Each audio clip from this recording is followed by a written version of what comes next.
Business Law Pas FM bersama Dr. Ricardo Simanjuntak SH LLM.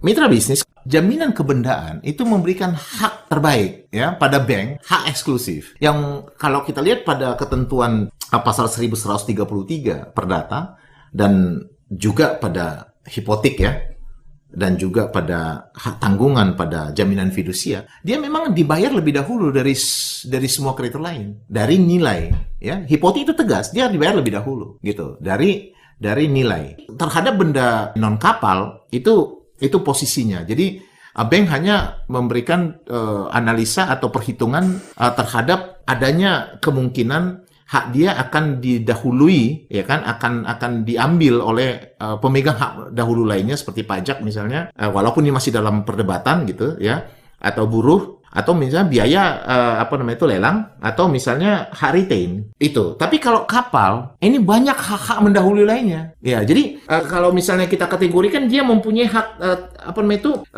mendahului atas piutang pelayaran gitu loh. Jadi seperti misalnya hak tagih dari nakoda, buruh kapal gitu yang belum dibayarkan itu harus dibayar lebih dahulu, bahkan lebih tinggi dari hak pemegang hak kredit separatis ya. Dan juga misalnya katakanlah terjadinya misalnya kecelakaan atau kematian dari kru atau orang-orang yang berada di kapal, dipekerjakan di kapal akibat dari pengoperasian kapal, ini harus dibayar lebih dahulu. Tagihan salvage juga ya, penyelaman kapal ini harus dibayar lebih dahulu. Dan juga beberapa tagihan-tagihan lainnya yang seperti biaya pemanduan gitu untuk kapal, dan juga biaya penyelamatan kapal, dan juga biaya perbaikan kapal yang dilakukan di dock gitu ya, itu akan mendapatkan hak untuk lebih dahulu. Nah, juga beberapa ketentuan lain. Nah, ini sebenarnya satu ketentuan yang bukan hanya lahir spesifik di Indonesia ya, tapi ini sudah merupakan bagian dari satu konvensi internasional Maritime